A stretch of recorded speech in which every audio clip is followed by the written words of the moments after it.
For decades, one-world thinkers have repeated the talking points that patriotic nationalism and identity are failing society. Most have thought, they say, are the archaic ideas expressed in the United States Constitution. As the worldwide coronavirus catastrophe has unfolded, the globalists are again reaffirming their belief that mankind's only answer and only hope is a new world order. In this series of updates, we're going to examine both the past and present agendas of one of globalism's most influential figures, the former richest man in the world and now former CEO of Microsoft, Bill Gates. The COVID-19 outbreak presents a monumental challenge for mankind. But if Bill Gates' plan for vaccinations is adopted, a key agenda of the globalist will be fulfilled. Stay tuned as we find out what it is and why all Americans, particularly Christians, should be concerned. I'm Eric Barger, and this is Take a Stand TV, and this is Globalism in the Midst of Pandemic.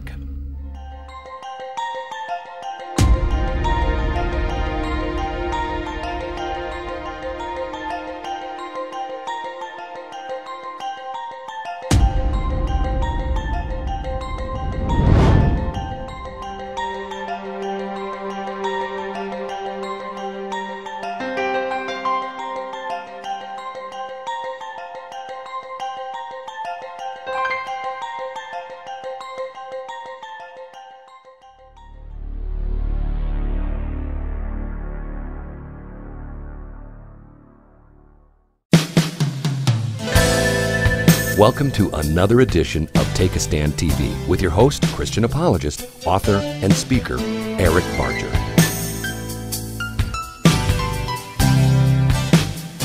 You can subscribe to our updates and find Eric online at ericbarger.com. Now, here's Eric Barger. In my last update, Beyond COVID-19, How to Respond in the Days Ahead, I laid out some framework and some ideas, suggestions for us as Christians and what we can do as we look forward beyond the COVID-19 pandemic that we're currently experiencing right now. And in that update, I stated the world is being tested and also conditioned, and the globalists are watching to see how we will respond. You know, there is no doubt that the left, the globalists, the extreme left, they're stinging right now because of the way they were defeated in 2016. Donald Trump gave them a shellacking, and they want to take ground back, the ground that they lost back in 2016. We know that for sure. They are certainly right now laying in wait for any opportunity to take advantage. And the COVID-19 pandemic is just such a crisis that they can try to use. There is certainly good reason to believe that a discussion of the globalist and Bill Gates in particular is very apropos right now, considering the coronavirus pandemic and the fact that he has been so much in the news as of late. Many years ago, Bill Gates began chanting the mantra of the New World Order. He wasn't just a face in the crowd, but his enormous wealth gave him acceptance as a key member of the elite globalist faculty. No matter what humanitarian venture Gates brings funding to, there is always a globalist endgame in play. He's a true believer and capable of making a difference toward building that promised utopian New World Order.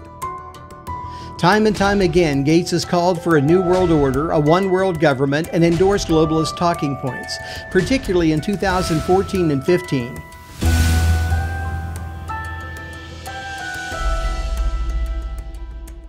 His 2015 call for equity and a cashless society to help bring it about came with claims that it would be a leveling of the playing field. Along with his wife, Melinda, the Gates 2015 annual letter included an invitation for readers to become global citizens.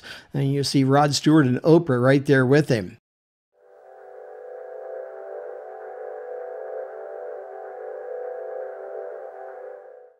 Gates wrote, and I quote, "But we need even more voices, and by joining Global Citizen, you can add yours. The more global citizens there are, and the more active and effective they are, the more progress the world will make. We hope you will show your support by signing up." That's in their 2015 letter. 6 months later, they reinforced the very same idea in this letter, which came out in July of 2015. Now, Gates has been active on the far left front for a long time. He's been a globalist, and of course, globalists are into gun control. They're into income equality. They want Common Core education, all of those kind of things. But the main thing that Gates has been into is medicine, in particular, vaccines.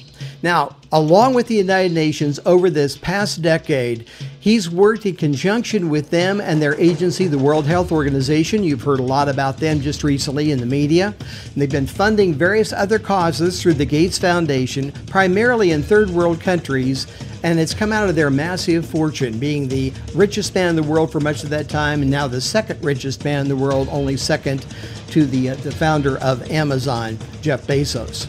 Though Gates called the UN a failure during an appeal for global government in January 2015, he realizes that though they're fraught with issues, the UN still is the only game in town, so he's got to play with them if he's going to play at all. Just this week, President Trump put a hold on funding to the WHO, or World Health Organization, because of their being complicit with the Communist China activities in trying to cover up the coronavirus and hold back all of the data and figures that certainly we could have used. And that brings me to what I really want to talk about, and that is a tabletop exercise to examine preparedness in case of global pandemic. It was held October 18th, 2019. I would say that that's pretty interesting timing, but I'll continue to read now. That was October 18th, 2019, and hosted with partners the World Economic Forum, which is a globalist enclave, and the Bill and Melinda Gates Foundation. Gates has worked with Johns Hopkins numerous times and been a large contributor with them. What a coincidence this would happen, that they would have this kind of an exercise. It was a room with a huge table, about 50 or so individuals around it, and a lot of observers around them, as they would discuss if we were ready for a pandemic such as we're seeing right now. Now, why would he be talking about that just back in October? A representative from Johnson & Johnson brought forward an old standby or familiar solution during Event 201. This is that they need a centralized global economy, an authority to be in charge of funding and procuring vaccines for various nations in crisis, and that was an opinion, of course, that they thought would solve a pandemic. Again, oddly enough, this took place right before the COVID-19 pandemic took place. This was a 3.5-hour tabletop simulation. It was all about stopping a novel coronavirus. That was the crux or the object of this particular exercise. And they said it would kill millions of people worldwide. And I say again, the timing was certainly interesting, but I'm not going to push that point too much, maybe only 2 or 3 more times during this particular update. And now we skip ahead to March 24th. On March 24th, 2020, Bill Gates began to speak to an opportunity that had been provided by the coronavirus crisis. During an online TED Talk, and most of you know what that is, he addressed his vision for how the world can move ahead in light of a pandemic. He said, eventually what we'll have to have is certificates of who's a recovered person, who's a vaccinated person. Because you don't want people moving around the world where you'll have some countries that won't have it under control, sadly. You don't want to completely block off the ability for people to go there and come back and move around. So eventually there will be this digital immunity proof that will help facilitate the global reopening up. 6 days earlier, on March 18th, during an Ask Me Anything session on Reddit, and most of you know what that is too, Gates spoke of the same issue as he responded to a question concerning the future of commerce and maintaining social distancing. Gates stated during that Reddit Ask Me Anything session, eventually we will have some digital certificates to show who has recovered and who's been tested recently, or when we have a vaccine, who has received it. I want you to ponder the idea of digital certificates. We'll talk a little more about it today, but in my next update, we'll detail exactly what he is speaking about. Both of these events were reported on widely. You probably heard about it in the news. You can find both the TED Talk and the Reddit Ask Me Anything session with Gates across the internet. And by the way, at some point on March 31st, that last sentence of the quote that I put on the screen a minute ago that caused such red flags to fly was edited out of the TED Talk online. You won't see it, you won't hear it online, but thankfully there are recordings of it. And here it is again. that last sentence. So eventually there will be a digital immunity proof that will help facilitate the global reopening up. Tell you what, that gives me chills, and it should give them to you too. If Bill Gates didn't have the clout and hadn't spread his money around so much to gain so much favor, it would be different. But he does have the clout. That's the point. Here's that quote again. Why would they want to edit something out of Gates' talk unless it was something that later on they thought maybe should be revealed later? You know, it's good that people do record these things right off their computer when they're happening, and we do have a recording of it, and here it is.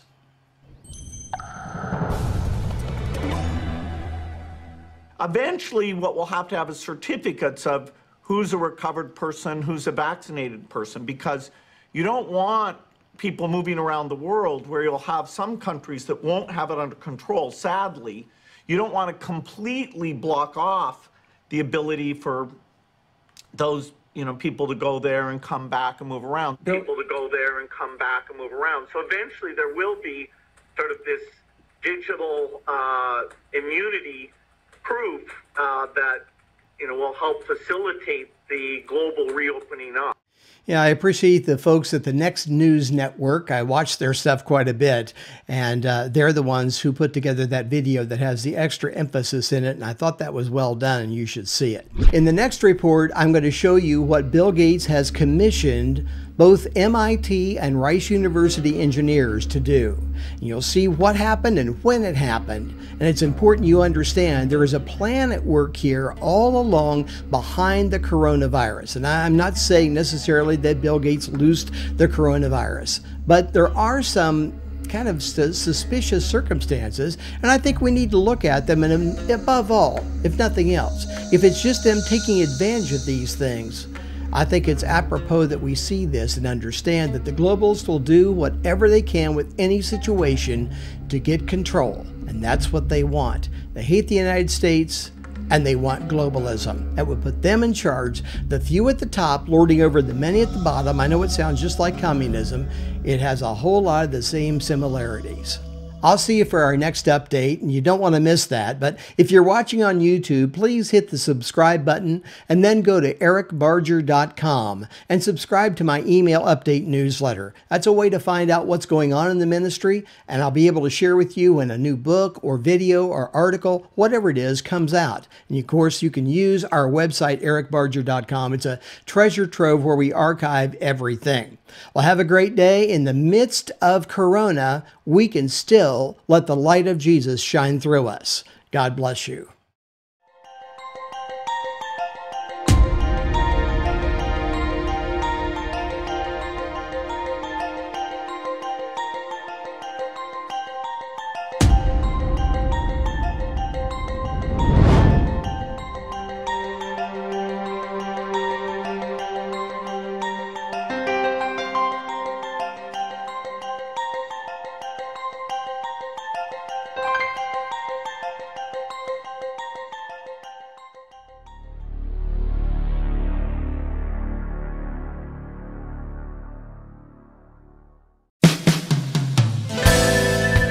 Thanks for joining us for Take a Stand TV with Eric Barger. We welcome your comments and questions. Please visit us at ericbarger.com. Be sure to tell a friend, and please join us again for more Take a Stand TV with Eric Barger.